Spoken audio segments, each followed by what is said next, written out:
أعوذ بالله من الشيطان الرجيم. بسم الله الرحمن الرحيم. يا أيها الذين آمنوا أنفقوا مما رزقناكم من قبل أن يأتي يوم لا بيع فيه ولا خلة ولا شفاعة والكافرون هم الظالمون. الله لا إله إلا هو الحي القيوم لا تأخذه سنة ولا نوم له ما في السماوات وما في الأرض من ذا الذي يشفع عنده إلا بإذنه يعلم ما بين أيديهم وما خلفهم ولا يحيطون بشيء من علمه إلا بما شاء وسع كرسيه السماوات والأرض ولا يؤوده حفظهما وهو العلي العظيم. لا إكراه في الدين قد تبين الرشد من الغي فمن يكفر بالطاغوت ويؤمن بالله فقد استمسك بالعروة الوثقى لا انفصام لها والله سميع عليم. الله ولي الذين آمنوا يخرجهم من الظلمات إلى النور والذين كفروا أولياؤهم الطاغوت يخرجونهم من النور إلى الظلمات أولئك أصحاب النار هم فيها خالدون.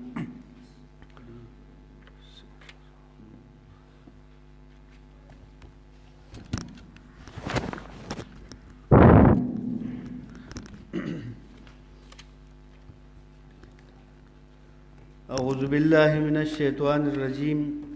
بسم الله الرحمن الرحیم. سورت بقرہ شروع دا. مقصد سورت تے بیان دا سلور مسلو. سورت کے سلور مسئلے بیانی. اولا مسئلہ اثبات توحید، دویم مسئلہ اثبات رسالت دا پیغمبر علیہ السلام، اور دریم مسئلہ جہاد فی سبیل اللہ، اور څلورم مسئلہ انفاق فی سبیل اللہ. لکه څنګه چې په صورت کې دا څلور مسئلې بیانوي، دارنګه صورت څلور حصې دی. اوله حصہ د اولنا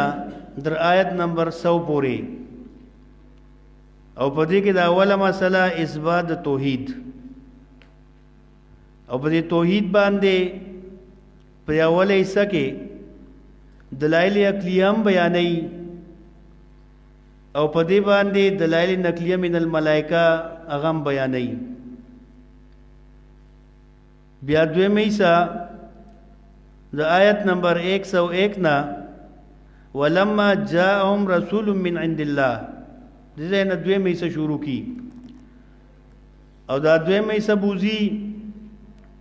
د آیت نمبر 176 پورې، او په دې دویمه حصہ کې دویمه مسله صورت بیانوي اثبات رسالت د پیغمبر علیه السلام. دا دواړه مسلې دا د عقیدې مسلې دي. د توحید دا مسله دام دا عقیدې مسله دا پزړه کې خودل غواړي، دا پزړه کې راوستل غواړي چې یو الله جل رواو کارساز دی او مخلوق هغه ټول محتاج دی، ټول عجز دی، کاغه اولیاء دي، کاغه پیغمبران دي، کاغه فرشتي دي، کاغه جنات دي، کاغه نور دی، کاغه سپومای دا، کستوري دا، ټول الله ته محتاج دي او یو الله جل رواو کارساز دی. دا د توحید دا عقیده را پزړه کې خودل غواړي. دا دویمه مسله چې اثبات رسالت د پیغمبر علیه السلام دی، دام دا عقیدې مسله ده چې پیغمبر علیه السلام د الله رسول دی، د الله استاد دی. هغه دین موږ ته پورا بیان کړی دی، پاغي کې کمی او زیاتې نه کړي. دام دا عقیدې خبره ده. نو په دویمه حصہ کې دا دویمه مسله. دریمه حصہ د آیت نمبر 177 نا لیس البر ان تولوا وجوهکم قبل المشرق والمغرب، دې نه درېمه حصہ ده. او دا درېمه حصہ د آیت نمبر 254 پوری، او په دې کې jihad فی سبیل الله jihad د دې مخ کې مسلو د لپاره به jihad کول غواړي دا مخ کې چې کومې مسلې په عقیده کې رااله پړه کې رااله دله به jihad کول غواړي الله به د دې اشاعت کیږي او کله دې مسلو د لپاره منګه تاسو jihad نه کو نو دې مسلو اشاعت ګورې نه کیږي او jihad دا د عربی لفظ دی په پښتو کې معنی غیرت jihad نوم د غیرت ته بس چې مجاهدین هغه به غیرتی چې غیرتی نی ګوراو بیا مجاهد نی jihad وای ټول غیرت ته چې په دې مخ کو مسلو باندې به غیرت کې ته توحید په مسلې باندې به غیرت کې نه د رسالت په مسلې باندې به غیرت کې الله به د اشاعت کیږي او که په دې مسلو باندې غیرتونه کې نو ګورې بیا د اشاعت نه کیږي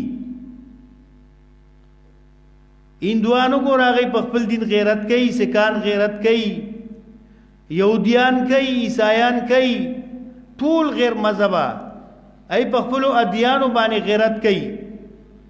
نو داغه هغه ادیان سړي داغه کو څه جړ نشته داغه سويخ نشته څه دلایل نشته حکم دی نه کم دی ته رسیدل او مسلمانانو چې کله نه په خپل دین باندې غیرت پر خوده دی نو هغه دین چې داغه دلایل دي داغه سندونه دي هغه دین موږ نه پرستو باندې راغی غیرت دا نوم د جهاد دی جهاد وای غیرت تا نو په دې درېما عیسی کې درېما مسله بیانې جهاد فی سبیل الله سلورم عیسی بیا د آیت نمبر 255 یا ایو الذین آمنوا انفقوا مما رزقناکم چې کوم د نکاری سے تلاوت کړل دی او دا سلورم عیسی در اخر د سورته بقره پورې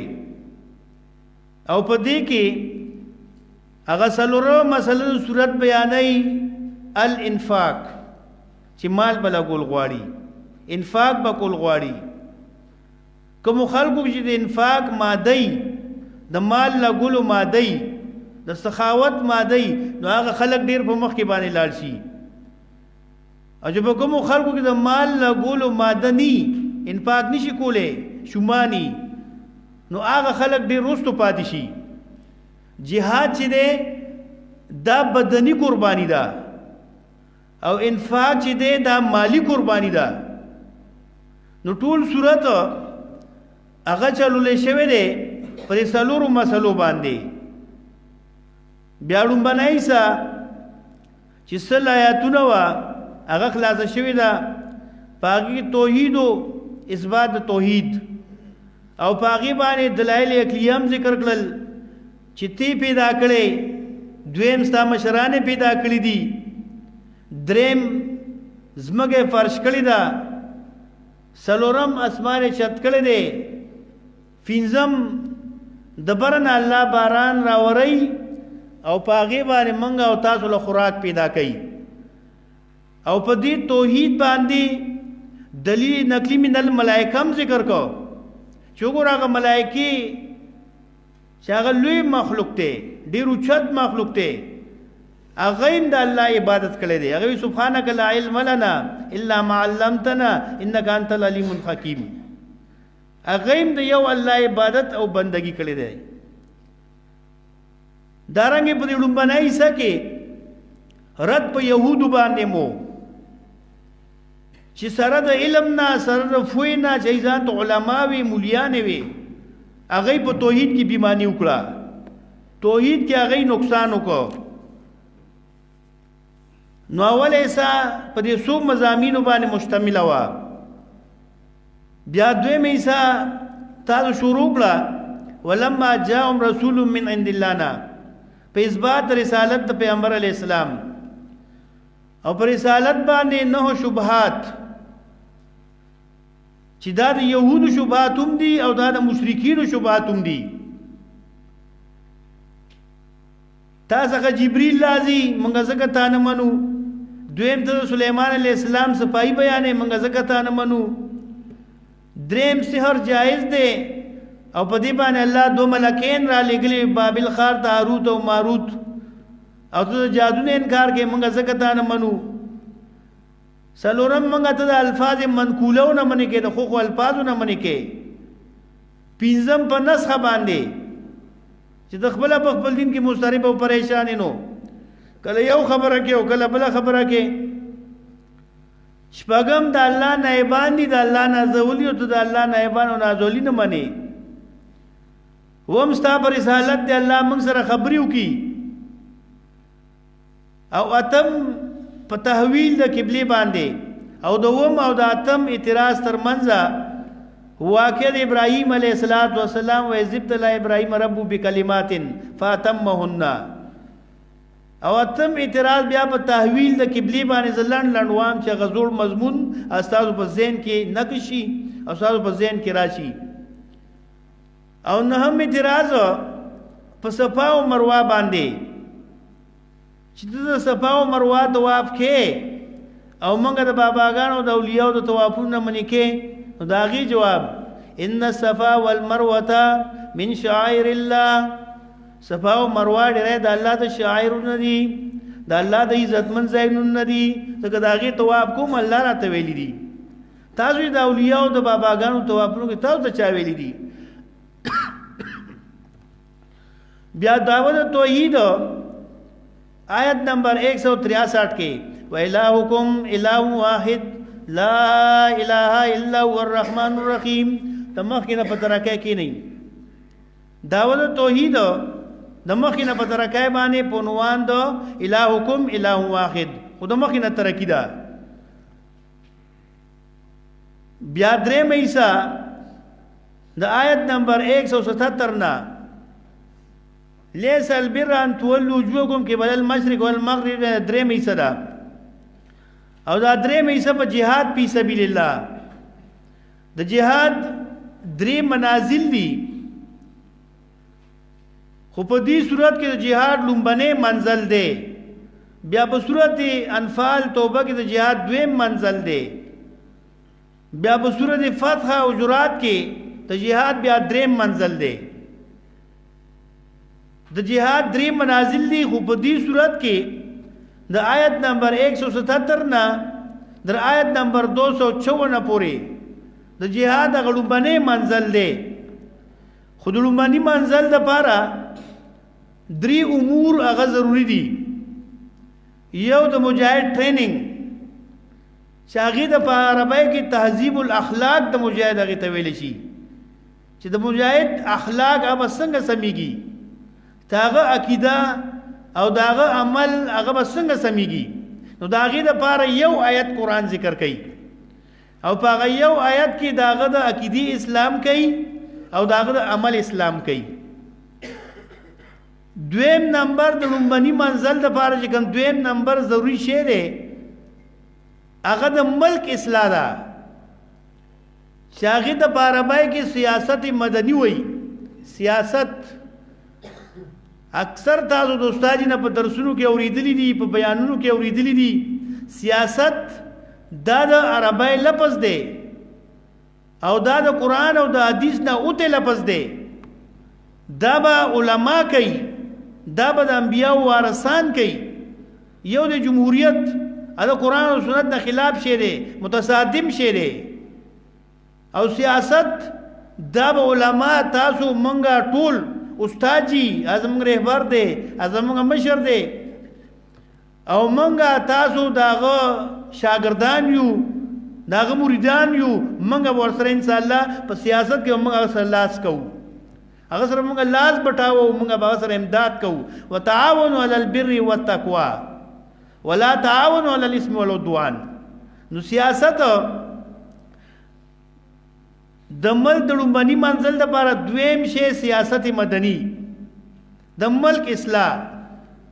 مجاهد ټریننګ شو داغه کیدا عمل سم شو خو ملک شر او فساد دی ملک جنگ دی جګړې دي شر دی فساد دی غلاګان دي ډاکی دي نو بیا مجاهد jihad له نشیتله نو سیاست د مدني ذکر کوي بل قوانین الاربعه فسلور قوانینو باندې یو قصاص من الظالم چې ظالم نه بدل واغستې شي په کوم ملک چې ظالم نه بدل اغستې شي په هغه ملک امني پاگی کې نه ډاکای نه پاگی کې غلای نه پاگی کې غلطی نه پاگی قتل و غارتی شینی خو چې په کوم ملک قصاص د ظالم نه ني نو هغه ملک ټول تباہ او برباد شي لومبنه قانون د ملک د اصلاح لپاره قصاص من الظالم دویم قانون تقسیم الاموال بالقانون الشرعي مال چې وی شي نو د الله په ویش باندې به ویشي د پښتنو په ویش یا د پنجابیانو په ویش باندې یا د سندیانو یا د بل په ویش به نه ویشي یا چې زمونږ ملک زمونږ رسم او رواج او زمونږ جرګه نه کم ویش الله رب العزت موږ د قرآن کې خېلې دي په سورۃ بقره په دغه آیت کې خېلې دي سورۃ نساء کې خېلې دي باقي باندې مال ویشي او دریم قانون د ملک د اصلاح لپاره حکم الصوم لارتباط النفس مسله د روجي راړي ستپار د کلکوالي ستاسو او زمونږ د ځان د روجي ځان له حکم دی او د جهاد زیو ځان له حکم دی خدا روجه د جهاد په بیان کې ولی راړه د دې لپاره راړه چې ته خپل ملکی لوګي تندې سره عادتې نو سبا کې په میدان جنگ پتا باندې لوګ او تند راشي نو ور سره بیا عادتې کافران خو لوګي تندې سره عادت ني هندوان سکان انګريزان عیسایان چې څومره کفار دي نو هغه به لوګي سره عادتې نه به تندې سره عادتې او ته به لوګي او تندې سره عادتې نو په میدان جنگ پتا باندې لوګ او تند رااله نو ته به لوګي سره عادت ته شکست نخري او کافران مزيات نه زی اورز به گزارو کی دو ورځې به گزارو کی نو په درې مرز به گزاره نه شي کولای کنه نو یې به شکست خوري نو حکم صوم لارتباط النفس دا دریم د ملک د اصلاح لپاره دریم قانون سلورم قانون د ملک د اصلاح لپاره نهی عن المحرمات او محرماتو کې زیات حرام او زیات ګندا چې هغه باندې ملک تباہ کیږي ازه شه ده رشوت سبل څه شي نه دی ګوره سود یا بل هغه قرآن نه ذکر کړي ګوره دی کې په دې ځای کې د ملک د پاره هغه موزي او ضرري شي چې ملک تباہ کوي نو هغه رشوت دی نو نه یعنی الارتشاء دا سلورم قانون ملک ټیک شو نو چې کله د ملک اصلاح هغه وکړه نو بیا مسله د حج راړه تنویرن علامه سبقا په مخ کې باندې تنویر کو روشنايي وکړه څنګه تنویر څنګه روشنايي چې واجی صاحب اجونه خو ډیر وکړل پاګې کې معلومه لګو پاګې کې بدن لګو زګه په حج کې دا دو سيزونه ډیر زیات لګي مال او بدن چې په بدن باندې روغ نو ته سودیات لاړ شي مسجد حرام ته لاړ شي اواج باو کې توافونه باو کې د صفا او مروه سغي باو کې او چې په بدن روغ نه نو ته سبا لاړ شي او چې پیسې در سره منستطاع الی سبیلا چې سفر خرچه در سره نو ته باج لاړ شي کنه چې سفر خرچه نه نو ته بس حج لاړ شي نو چونګې په حج کې دا دو سيزونه ډیر لګي مال او بدن نو اجي سه بجونه خو ډیر وکړل دا یو اجته دا دویم دا دریم دا سلورم پینځم لسم پکېمشته او جو ډیر وکړل راځه یو بل عبادت خیم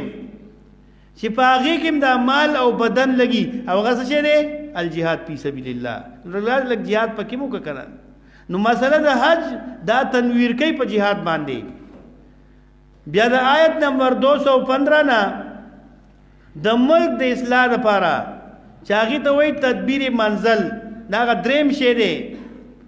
د لومبني منزل لپاره غدریم شه دی د کور اصلاح او غي د لپاره بای کوي تدبیر منزل داغه لپاره تلس قوانین هغه قران کریم خو تفصیلی ذکر کړل پاتلس کاله کې د استاد خبره الګ ځوانيږي پاتلس کاله کې الګ ځوان شي مور او پلار ور د واده او د کویدنې غم کوي بالغ شي عقل پکې راشي مطلب دا دی چې په کومه کورنۍ کې په کومه معاشره کې دا 13 قوانین نو په هغې کې به عقلي او چې په هغې کې دا 13 قوانین یو نی دو نی درې نی څلور نی ټول نی نو په هغې کې ګوره عقل سمج بوج عقلمندي دا نشي راتلی چې کله دا 13 قوانین ذکر کړل نو بیا ترغیب الجهاد ذکر کو په زجر د متکاسلینو باندې چې وګوره هغه کسانو په بني اسرائیلو کې چې هغوی د مرګ نه یریدل یاره که موږ جهاد وکړو مړه به شو یاره که موږ د کافر مقابله لاړو موږ به مړه شو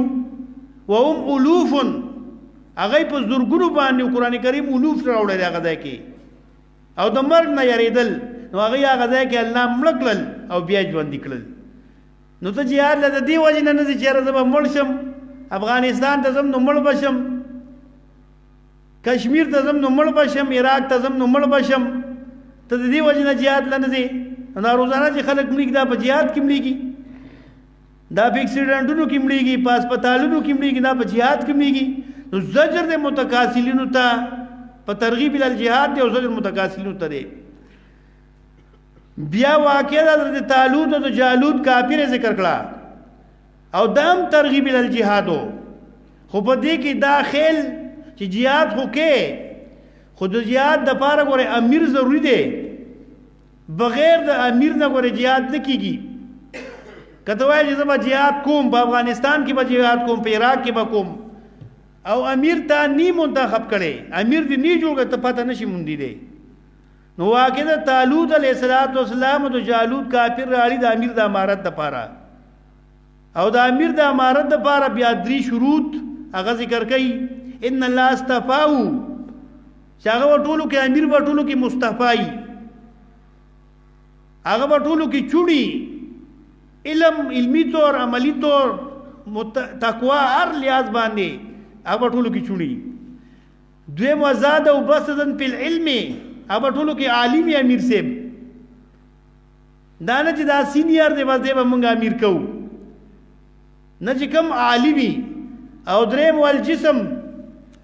چې هغه همتی جسم نه چې غټ جسم والا چې غټ نو هغه به موږ امیر کوو او چې نری نو هغه به موږ نه امیر کوو نو والجسم معنی همتی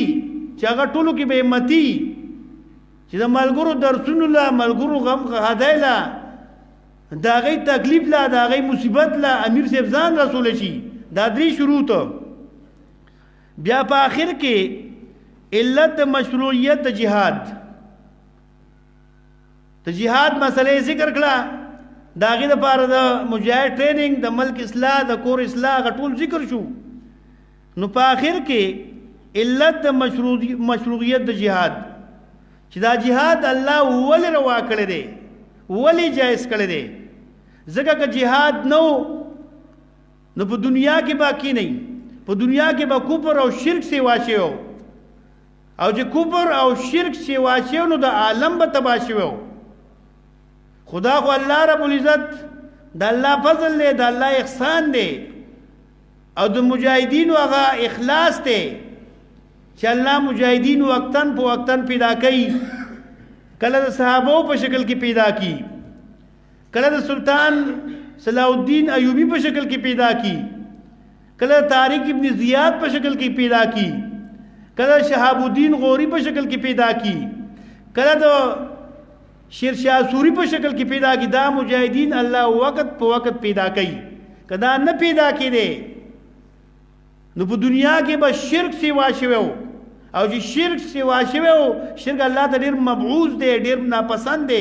دنیا به الله تباہ کړي و خدا مجاهدین الله پیدا کوي او د دې په ذریعہ باندې هغه شرک الله ختمي علت د مشروعیت د جهاد درې مېسا هغه استادجی په تیر شوی درس کې هغه خلاصه کړی دا تر دې ځای پورې مونږه داغي خلاصه داغه نه چوړوي اوس د دې ځای نه یا ایو الذین آمنوا انفقوا مما رزقناکم تر دې ځای نه سلورم ایسره او دا سلورم ایسا در اخر در سورۃ بقره پورې فانصرنا علی القوم الکافرین تر دې ځای پورې دا سلورم ایسره په دې سلورم ایسا کې اول ترغیب الى الانفاق هغه اصل مسله دې باب ذکر کړي هغه اصل مسله د دې ذکر کوي چې ترغیب ال انفاق ته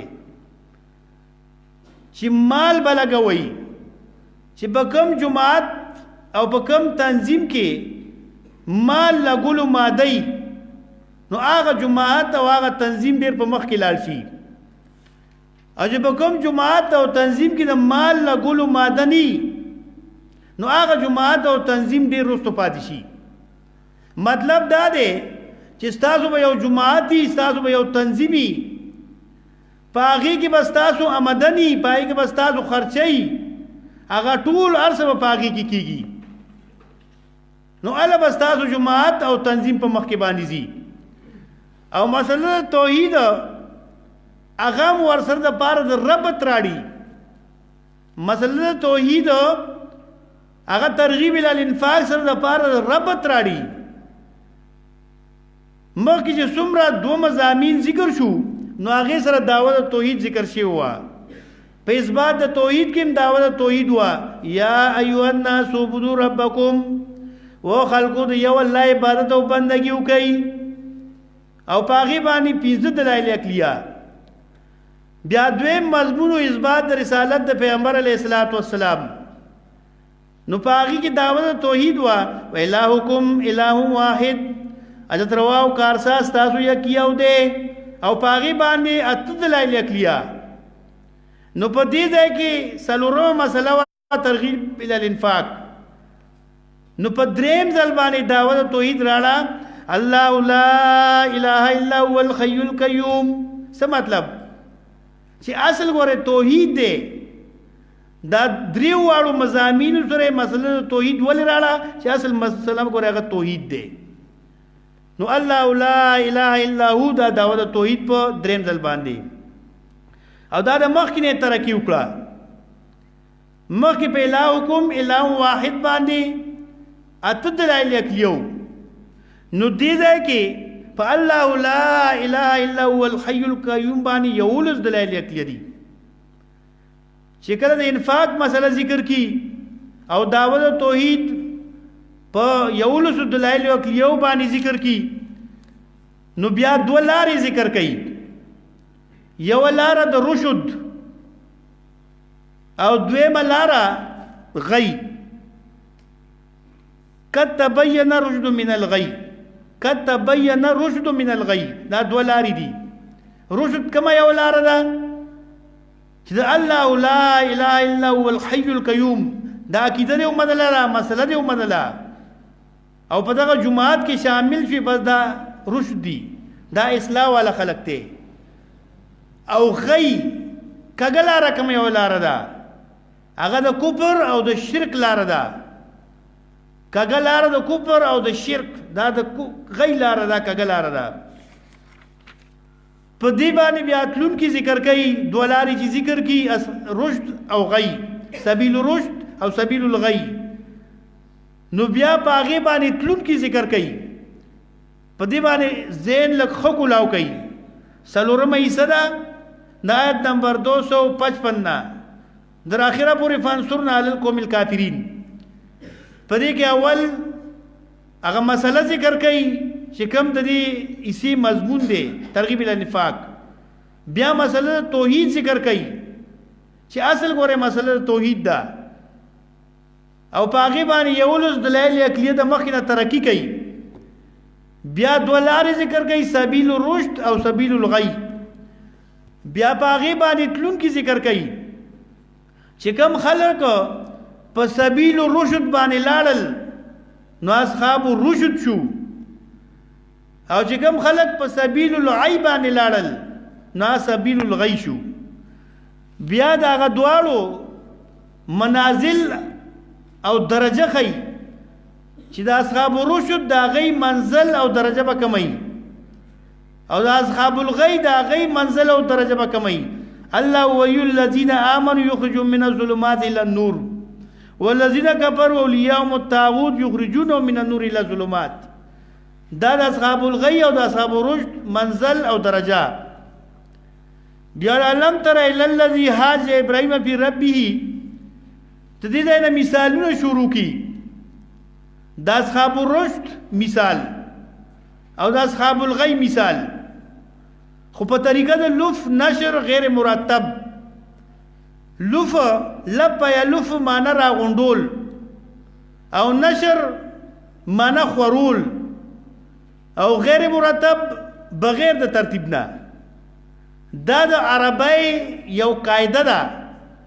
او موږ د استاد نه په درسونو کې زده کړې زموږ خپل سدي او موږ د استاد نه زده کړې ده. تعلم ترى الا الذي حاج ابراهيم في ربي د دې درې مثالونه ذکر کړي خو په طریقه د لب نشر غیر مرتب. لب نشر غیر مرتب څه مطلب؟ اصحاب الرشد هغه اول په قران کې ذکر کړی دي نو دا هغه د لپاره مثالونه رستو ذکر کړي د حضرت عزیر علیه السلام او د ابراهیم علیه السلام چې هغه مخکې نام په دلیل باندې وو خو چې کله ورته دلیل ذکر شو مشاهده ورته وشو نو نورم دا هغه دلیل قوي او مضبوط شو. او اصحاب الغی رستو په قران کریم کې دي ځای کې نو دا هغه د لپاره اول واقع نمرود کافر ذکر کړي د ټولي دنیا بادشاہو هغه مخکیم زدی نادیو خو چې کله ورته دلیل ذکر شو نو هغه نورم په زده وینات باندې راغی. چې کله دا درې مثالونه ذکر کی په طریقه د لف نشر غیر مرتب نو د آیت نمبر 261 نا مثل الذين ينفقون اموالهم في سبيل الله مثالونه ذکر کړي د پاره د انفاق. مثالونه ذکر کړي د منفقین فی سبیل الله کم خلق چې د الله په لار کې مال لګي د قران د درسونو لپاره په قران والو باندې د قران کې چې کم عجزان دي غریبانان طالبان دي پاغې لګي نو دا غي د مال مثالونه ذکر کړي. دو مثالونه ذکر کړي او مثالونه ذکر کړي د منفقین فی غیر سبیل الله کم خلق چې په باطلو کې مال لګي په شرک لګي په کفر کې په بدعاتو کې په ډمانو په کنجرو باندې مال لګي نو دا غي مثالونه بیا تو ذکر کړي او نور ورسره ان شاء الله نور تفصیل نور خلاصہ هغه ورسره ان شاء الله بیا وو. دا د دې آیاتونو خلاصہ تقریبا د آیت نمبر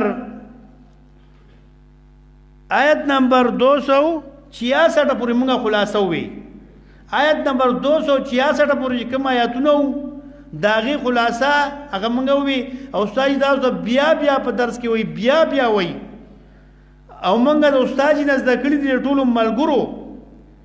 چې دا ټول مرګري په کوم ځای کې درسونه کوي نو دیم بیا په درس کې وی بیا چې اصل شی ګوره د قران په درسونو کې دا خلاصه زده کولی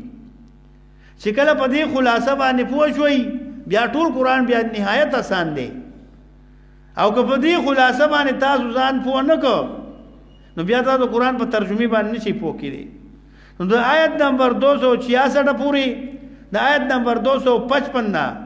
د آیت نمبر 266 پر دا یولس آیاتونه دې مقصد څه شی دی؟ ترغیب الانفاق او بیا غا مسله اصل ذکر کوي داغه د لپاره بنفاق کې او پاغي باندې یولس دلایل عقلیه بیا سبیل الرشد او سبیل الغی پاغي باندې تلون کی بیا د دوالو منزل بیا د لم تر الا الذي حاج ابراهيم في ربي دي مثالونه په طریقه د لب نشر غیر مرتب. لب نشر غیر مرتب څه مطلب؟ اصحاب الرشد اولو دي دا کې په قران کې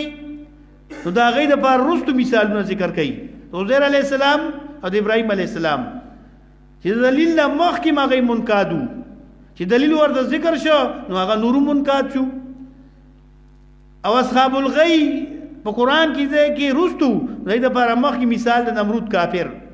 چې مخکې نه پس د وینادو چې دلیل ورته ذکر شو نورم پس د ویناد باندې راغی. دا د 66 آیتونو خلاصہ اوس ترجمه ته وکی دی. یا ایو الذین آمنو و مومنانو چې دا مخکې تاسو درې مسلې ومنلې امنو کې اشاره ده هغه مخکې درې واړو مسلو ته د توحید مسلې ته د رسالت مسلې ته او د جهاد مسلې ته. نو انفقو خرج کئ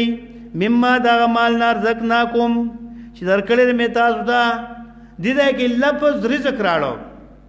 رزق هغه ته چې دا موږ تاسو کوم ډوډۍ خورو دې ته په عربی کې رزق وایي خدا رزق لفظ راړو دا د پاره تعزیز د پاره تیزوالی ان که رزق نو هغه خرج کې روپۍ نه ذکر کړي سره سپینه نه ذکر کړي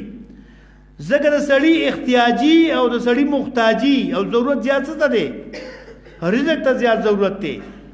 سړی چې مړیږي نو بیا سره ګوره ولا پیدا نه ورګي سره بیا سړی خوړې شي سپین بیا خوړې شي د سليمان عليه السلام د یوسف عليه السلام په زمانہ کې چې کوم هغه تاج کافر مړیږي ال اقلیم کې همدانی چې کوم واقعي ذکر کړی دا چې سليمان عليه السلام د هغه خپل وزیر لګلو او ورته وی موږ لا یو وګه غنم را کو موږ بل یو وګه سپین درکو یوسف علیہ السلام انکار وکړ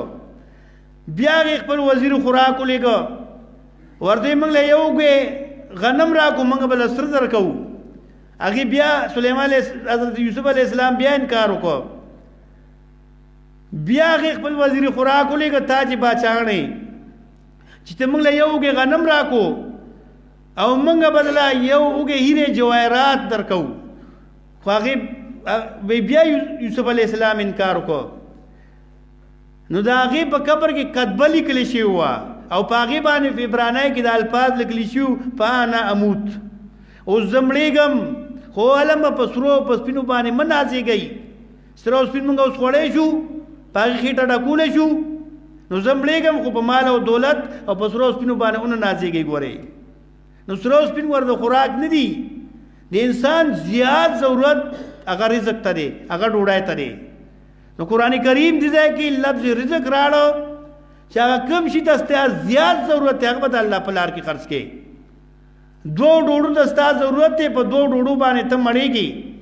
نو دا هغه نه یو د الله په لار کې ورکا دارنګي دو پیاله چایس کې سهار کې ته او هغه ته ستاسو ضرورت ته ستاسو بدن ضرورت ته نو دا هغه نه یو پیاله هغه ته الله په لار کې ورکا خپل گاونډي له ورکا د دې لفظ رزق دا پایده ده یا ایو الذین آمنو ومؤمنانو چې دا درې مسلې د صورت تاسو منلې نو ان بيګو خرج کړئ مما دا مال رزقناکم چې درکړې مې تاسو ته من قبل په خوا د دینا ایات یومن شراب شي اورز لا بیع فيه چې نه به اغستل خرصول پدې کې و خلکا نن خرج کړئ مال هغه چې کوم ستاسو ضرورت دی هغه نن خرج کړه په دنیا کې مال د سبا یا ورځ راتلون کې دا پاغي کې ګوره بیا لین دین نه کیږي پاغي کې ګوره سوداګری نه کیږي نن دا دنیا چې دا یو بازار لګیدل دی او په دې بازار کې قیمتي سونه پراتري سترم او سپینه او سو علم پکې پروت دی د قران د پیغمبر علی السلام سنتم پکې پراتري او د دې بازار سمن هغه پیسې هغه څه دی هغه ستا عمر اوس دا ستا اختیار دی دا دنیا بازار لګیدل دی ستا اختیار دی سمن ستا عمر دی هغه ستا پیسې ستا عمر دی اوس په دې باندې ستر اخلي سپین اخلي بنگلې اخلي لار اخلي موټر اخلي څه شی به اخلي او هغه ټولو کې قیمتي شی علم په اخلي چې قران کریم عالم الله رب العزت ځان سره او فرشتو سره په گواہی کې چولې دي هغه په اخلي دارنګ کذالک انما يخشى الله من عباد العلماء علماء د قران د عالم ډېر لوی درجه ډېر لوی مقام دی د قران عالم ګوره نو زاستا خو خدا چې په دې قیمتي عمر باندې سره سپین اخلي او کنه ته به علم د قران اخلي چې عالم د قران الله ځان سره په گواہی کې چولې دي او د عالم ډیر قدر او منزلت د الله په دربار کې نو قران کریم وای نن هغه ضروری شی اجستا ورته احتیاجي نن خرج کا ان سبا یا ورځ راتلون کې دا چې پاغي کې ور بیا بل لین دین ني نن خو په دنیا کې ته تجارت کې کنه اغستل خرصول کې تجارت کې سوداګری کې تغنمو تجارت سو کې سو د کپڑے تجارت کې سو د سترو تجارت کې نن دا دنیا د تجارت د دې کې تجارت وکا ګني سبا په قیامت کې بیا تجارت نه کیږي بیا لین دین نه کیږي دا مطلب دی ولا خلتن او نوی دوستی د مشرکانو او ګوره بیع ذکر کا پدې ځای کې او شراء هغه پدې ځای باندې شراء هغه په قیاس کو زګه اصل کې قران کریم دی ځای کې هغه اصل ذکر کو او هغه شراء هغه په قیاس کو زګه دکاندار زیات شوق هغه د خرڅولو کوي چې دا خپل سودا خرڅ کم دا کپڑا خرڅ کم دا سره خرڅ کم زیات کوشش دې د خرڅولو کوي نو هغه اصل قران کریم دی ځای کې ذکر کو چې هغه خرصول دي او هغه غستل هغه دې کې په قیاس کو دا مطلب دی نو من قبل په خواد دینا خرج کې داغه مالنا چې درکړل من تاسو ته من قبل په خواد دینا ایات یوم چراب شی اورز لا بیعن فی نبی غستل خرصول پدې کې موږ د استاد جی مان وکړه چې نبی غستل خرصول پدې کې یو ذکر کړی دی هغه بل په قیاس کړی دی ولا خلتن او نبی دوستی د مشرکانو ولا خلتن او نبی دوستی د مشرکانو ته مشرک دوستی بنی او بقایا د موحدینو دوستی خو بئی او په قران کې ځای په ځای باندې ذکر شوی دی واقبل بعضهم على بعض يتساءلون سورۃ تور کې آیت نمبر 26 کې راځي چې یو ګول مینس کانفرنس په لګیدلې د موحدینو په منځ کې چې پیغمبر علیه الصلاۃ والسلام او صحابه محفل په پکیمی د امام ابو حنیفه رحمت الله علیه محفل په پکیمی دارنګي د امام مالک د امام شافعی د خلکو محفلونو په لګیدلی د شیخ القرآن دی محفلونو په کې لګیدلی د استاد دی محفلونو په او دا ټول به یو بل سره مخامخ ناسي دارنګي سورۃ زخرف کې امرازی آیت نمبر 67 کې الخلاء یومئذ بعضهم لبعض عدو الا المتقین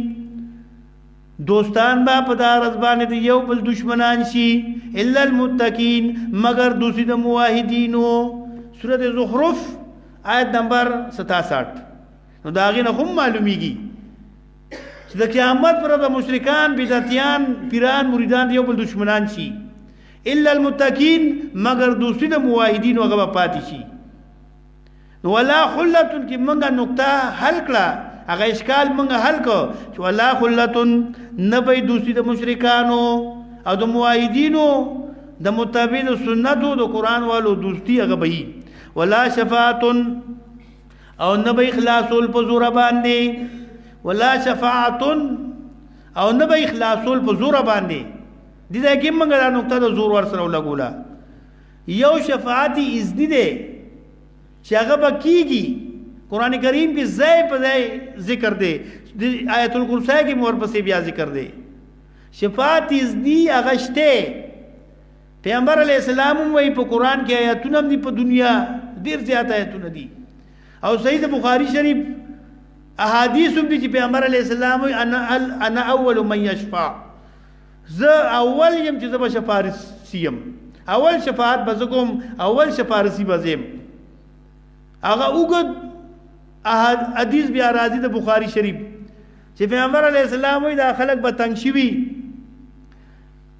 ډیر زیات تنگ شي خلک په خپل خولو کې ډوبي چې چا څومره عملي څومره ګناي هغه عمر به سړی په خولو کې ډوبي دا خلک به تنگ شي نو پیغمبر علیہ السلام د خلکو نه یو جماعت راوچت شي نو د آدم علیہ السلام له بلال شي چیرته الله د سوال زاریو کې موږ سره حساب کتاب شروع کی نو د آدم علیہ السلام ورته مانه په دنیا کې یو لغزش شوی او غلطي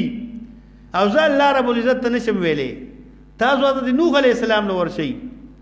نوح علیہ السلام له براشي نوح علیہ السلام به مرته چې نشم ویلې مانم په دنیا کې یو سوال ما کړو چې سوال مال مناسب نو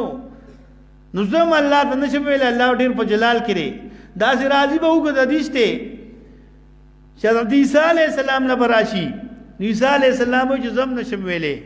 الله ډیر په جلال کې نشم ویلې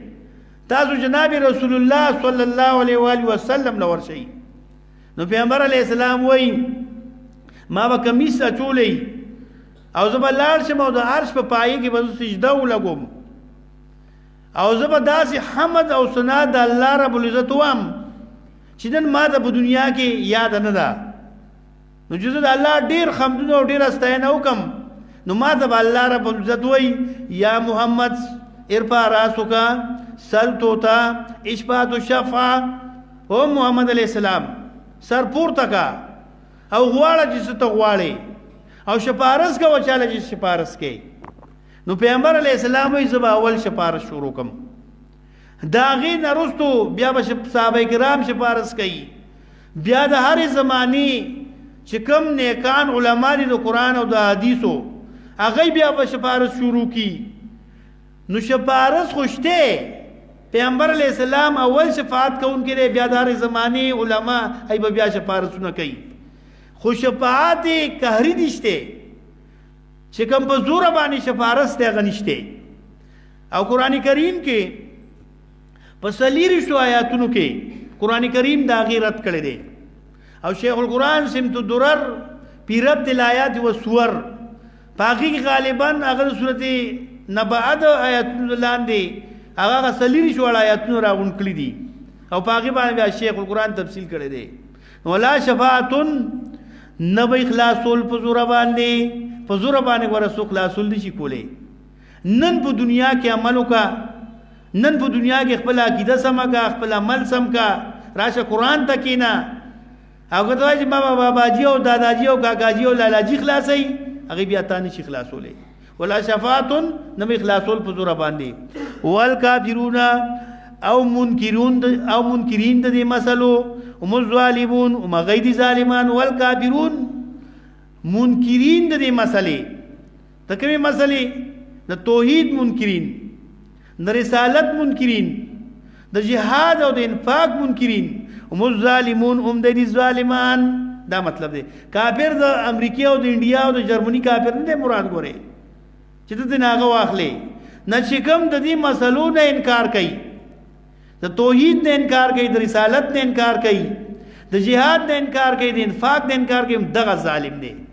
او ګوره قران وای والکافرون هم الظالمون کافران هم د ظالمان ګوره څومره تاکید پر آیت کې کړی دی کافرون جمع راوړی دا او په کافرون باندې الف لام داخل کړی د پاره نور تاکید او هم راوړی ضمیر ربط ورته وای ضمیر رابط او الظالمون غیم جمع راوړی دا که ظالم دی نو هغه کافر دی او دې سوې دی نو کافران ډیر خلک دي یره امریکایان ډیر خلک دي یره عیسایان ډیر خلک دي یره بلایندوان ډیر خلک دي قران وای الله رب العزت وای کافر ډیر لوی ظالم دی او دې نو کافر ډیر خلک دي امریکایان ډیر خلک دي عیسائی ډیر خلک دي انګريز ډیر خلک دي دا څه سړی توپ دی چې په یو ځای کې راشه په شام کې هغه څومره ظلمونه وکړل په عراق کې هغه څومره ظلمونه وکړل په لیبیا کې هغه څومره ظلمونه وکړل په افغانستان کې هغه څومره ظلمونه وکړل او بل طرف د هغه په ځنګلو کې د سارو سره د زناور لکه لستنی وای کله له بچی راوځي د مابل ویډیو کتی دا نو په نالای کې د بطخي بچی دي نو هغه ولا راوچته مګو یو طرف د ظلمونه څومره کوي په افغانستان کې او په عراق کې مسلمانان انسانان وجني او بل طرف ته په میډیا باندې خلکو دا شو کوي چې موږ ډیر رحم دل خلک یو موږ ډیر خلک یو زناور سره د سارو سره د زمونږ ډیر امینه ده او قران وای الله وای ظالم دی او د انګريزانو معتقد او د انګريزانو مهربان او دا غي ملګری نه کافر ډیر خسړې د انګريز ډیر خسړې لري او تاسو منو کو د الله رب العزت منو او ګورا والکافرون هم الظالمون کافران هم د ظالمان دا ذکر کوي الانفاق سره انفاقک انفقوا والکافرون هم الظالمون لا يقطع ظلمه الا بالانفاق اصل نقطه دارا انفاقک والکافران ظالمان دي او کافرانو ظلم غره بغیر د انفاق نه ختميږي پاسه مانو لګو پاسه د قران درسګاونه جوړ کا د قران په درسګاونه جوړ کا ریلونه والا قرانونه واخلا او په دې طریقې باندې د قران درسونه خواره کې یو علاقې نه بل علاقې کې لوډ سپیکر واخلې د موبایلونو واخلې د قران لپاره میډیا کې قران خور کوي انفاق کوي ول کافران ظالمان دي او د کافرانو ظلم بغیر د انفاق نه ختميږي دا دي انفقو سره لګول انفقو انفاقو کوي ولی کافران ظالمان دي ولا يقطع ظلمه الا بالانفاق او د کافرانو ظلم بغیر د انفاق نه ختميږي یا ما سیاتی مضمون سره لګي راتلون کی مضمون سره لګي اجت رواو کارساز یک یو الله دی او کافران ظالمان دي هغه نه غنه جت روان شته اجت رواو کارساز یک یو الله دی او کافران ظالمان هغه نور مددګاران شته پار چم کی پار محله کی پار کلی کی هغه ځان اجت رواو کارساز جوړ کړي دي نو کافران ظالمان دي دا اول کافرون او ظالمون انفاق سره هم لګولې دي او الله لا اله الا هو الحي القيوم سره هم لګولې دي ترغیب ال الانفاق لا شو چې مال ولګوي او غ ضروری مال هغه چې کوم دستا احتیاجي ده هغه مال ولګو ولی سبا قیامت راتلونکي دی بای ګوره تلین دې نشي کولې نن دا دنیا بازار دی په دې کې سوداګری وکا سبا ګوره په قیامت کې سوداګری نه کیږي ترغیب ال الانفاق اوس الله لا اله الا هو الحي القيوم تدید نه دعوت توحید ذکر کړي د مخ کې نه پترکه باندې مخ کې دوه ځله دعوت توحید ذکر شو یا ایها الناس اعبدوا ربکم آیت نمبر 21 کې او پاغي باندې 15 دلایل عقلیه بیا په آیت نمبر 163 کې بیا دعوت توحید و الہکم الہ واحد او پاغي باندې اته دلایل عقلیه اوس په دې ځای کې دعوت توحید په دریم ځل باندې الله لا اله الا هو اجر رواو کارساز یکیو الله دې کافر ظالم دې زګه د دې مسلې نه انکار کوي هغه نور مجد روانشته نورم کارسازان شته الله لا اله الا هو په دریم ځل باندې دعوت توحید او د مخ نه په ترکه باندې دې کې په یو لز دلایل یې ذکر کوي الله لا اله الا هو دي توي آیات الکرسی الله لا اله الا هو دي توي آیات الکرسی دا د قران کریم اعظم آیت ته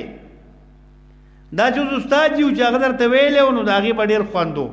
مذهب داغي ډیر وا چې استاد نبی شیخ القران او بیا داغه ته خلین زګه د استاد یو استاد دی نو داغي بیا نورم خونو مزه ډیر وا خو زمونږ د استاد ناکلین یو موږ داغه نقل غونته کیو اصل چې دوی د استاد نه ډیر بهترین ویلو ډیر مزیدار به ویلو خو زمونږ به تم ټوټه پوټه غونته کیو الله لا اله الا هو دي دوی آیات الکرسی دا اعظم آیت ته موږ د دې صورت په امتیازاتو کې ذکر کړو چې دا صورت د نور صورتونو ممتاز په څه باندې چې په دې کې هغه اعظم آیت ذکر کړي لوی آیت په اعتبار د مضمون باندې یو اعظم آیت په اعتبار د الفاظ باندې هغه په دې صورت کې آیت نمبر 282 کې راځي یا ایو الذین آمنوا اذا تداینتم بدین الى اجل مسمى اغه لوی آیت ته اعظم آیت په اعتبار د الفاظ باندې او دا اعظم آیت ده په اعتبار د مضمون باندې دغه چې کوم مضمون دی ناغه قران کریم کې په یو ځای کې په یو آیت کې نه راغلی دا داسې اعظم آیت ته چې دغه کوم مضمون دی په قران کریم کې یو آیت کې داسې مضمون نشته بس څنګه نشته یو په دې کې د الله رب العزت ولس نمونه دي څومره نمونه دي ولس شرط په اسم ظاهر باندې لکه الله اله او شرط په ضمیر مضمر باندې ضمیر ذکر کړی دا او پاغي کې الله رب العزت ته اشاره کړی دا اعظم آیت ولې ده چې په دې کې ولس د الله رب العزت نمونه دي چرته په ظاهر باندې او چرته په ضمیر باندې لکه کرخه په د پاسه راخی او ایک په د پاسه لیکي لکه الله دا ګره دا ظاهر نوم الله ذکر کړی دی دویم الہ دام ظاهر نوم دی دریم هوا دا ګره غ ضمیر دی سالورم الحی پینزم دا الله نوم القیوم او شپږم لا تاخذوه فلا تاخذوه کی دا هو ضمیر دا شپږم اوم له ودام ضمیر ذکر کړي له داوم او اتم یشفع عنده کی دا ضمیر دا اتم دا الله رب العزت په ضمیر باندې او نام الا باذنه کی دا هی ضمیر دا نام دا الله رب العزت نوم دی او لسم یعلمو کی ضمیر دیګم دا الله ته اشاره ده او یو لسم علمه کی دا هی ضمیر دا یو لسم دا الله رب العزت نوم دی او دولسم الا بما شاء کی دا دولسم دم اشاره ده الله تا او دیار لسم وسع کرسیه دا هو ضمیر دا دیار لسم او سوار لسم ولا یهوده دا هو ضمیر کینا او پین لسم وهو او شپارسم الغلیو اولسم العظیم دا تلس دا الله رب العزت نمونه دی په یو آیت کې چرته په ظاهر باندې او چرته په ضمیر باندې دا دومره بهترین آیت دی چې دا ته په یو بیمار باندې وشوفي چې دا الله یو ولس نمونه ته په چا باندې چوپ کړل نو هغه ولی بیماری کی بیا شو یو ځای کې چرته خطر ده چار پیر دشمن دی او دا ولس نمونه تا د الله رب العزت چوپ کړل هغه ځای باندې نو بیا تا د مشکل راتلی شي ته تکلیف مصیبت راتلی شي زموږ کلی کې یو سړی و د استاد نه وکاله هغه مشهور او ډېر ښه شاعر و پیدا محمد شاعر یې نوم و او د هغه بل ورور هغه د استاد یمزولی و نو هغه یو ځل استاد راغی زمونږ ځای ته مولانا صاحب هم ناسو طیب شیخ القرآن صاحب هم ناسو مولانا صاحب استاد هم ناسو نو مولانا صاحب دا استاد ته وایي ما هغه پلان کې ته وایي تعویض خو استاد ورته تم تعویضونه کې مولانا صاحب هم ورته تم تعویضونه کې موږ ته د تعویضونو خلاف سړی وایي نه تاسو خو ما نه تپوس وکړئ چې څنګه تعویض کوم نو دوی ورته څنګه تعویض کې وایي زه تعویض چې لیکم نو په هغې کې یو ځای کې ولیکم یو غاړه ولیکم فرعون چې غوانو له میخې له غوا دایر شو غوا کم غوا او کومه میخه چې نو درېږي نو ما له چې خلک راشي زه له تعویض وکړم او تعویض کو له ولیکم چې دا به د میخې لکۍ ته ځونډی نو استاد ورته تم تعویضونه کې وایي ما نه خو تپوس وکړه چې زه څنګه تعویض کوم وایي څنګه تعویض کې یو سر کې ور ولیکم فرعون په بل سر کې ور ولیکم حامان په دې بل ګوټ کې ولا ولیکم قارون په دې بل کې ولا ولیکم شداد او په دې منځ کې ولا ولیکم نمرود او ورته هم دې لکایته ولا ځوان کړه پنځه بدمعشان مې درته ودرول او زه ته به دې غوا ته وایي چې دین وځي دا پنځه بدمعشان ولا زه شاته ودروم نو کومه غوا مې خدای چې هغه به نو درېږي نو موږ وو دا ولس د الله رب العزت نمونه چې تا په یو ځای کې ودرول نو لستا حفاظت به نه کېږي هغه ځای کې په یو بیمار دی وچوپل درود شریف دې نمخ کې وایا او دا یاد الکرسی ور چوف کا په بیمار باندې یا په تکلیف یا په مصیبت یا یره ده ان شاء الله ستاسو الله حفاظت کوي دا سی آیت ته دارنګ دې د اعظم آیت په دې بار باندې وای دارنګ اعظم آیت ورته په دې بار باندې وای چې دې کې دعوت توحید د الله لا اله الا هو چې یو الله ته ترواو کارساز دی او پاغي باندې یولس دلایل عقلیه یو دلیل الخیوم همیشه ژوند دی پناو زوال پندرازي ځکه الله ته ترواو کارساز دی دویم دلیل القیوم تدبیر کوونکی د مخلوقات دی تبرن در کده پر ټول الله تدبیر کوي د انسانانو د مارغانو د چرندو د پرندو د چینجو د ټولو تدبیر دونو ټول الله تدبیر کوي د برن در کده پوری دویم ځکه الله چې تروا کارساز دی دریم دلیل لا تاخذ سنة ولا نوم په الله باندې نه جوټه راځي نو خوب ځکه الله چې تروا دی څلورم دلیل عقلی له ما فی السماوات و ما فی الارض براوکت اختیارات د الله دی براوکت بادشاہی د الله ده نو ځکه الله چې تروا کارساز دی پنځم دلیل عقلی منزل الذي يشفع عنده الا باذنه په الله باندې چا زور نه رسی په الله باندې چا طاقت نه رسی والله لا اله الا هو زکه بل تروا کار ساز نشته شپږم دلیل عقلی یعلم ما بین ایدیهم وما خلفهم الله پویږي هغه چې مخکې د مخلوقاتو نه دي او وروسته د مخلوقاتو نه دي پورا عالم الله دی پورا پوه الله دی ځکه الله چې تروا کار ساده الله لا اله الا هغه مسلې له به بوزي وم دلیل عقلی ولا يحيطون بشيء من علمه احاطه نشي کوله مخلوقات پس شی باندې من علم د معلوماتو د الله نه د الله په علم او د الله په معلوماتو باندې هیڅوک احاطه نشي کوله دا ټول مخلوق چې دا د الله په احاطه کې دي د الله په علم کې دي او مخلوق د الله په علم احاطه نشي کوله دا وم دلیل عقلی والله لا اله الا هو یو لا تروا کار ساز وګڼه کړه اتم دلیل عقلی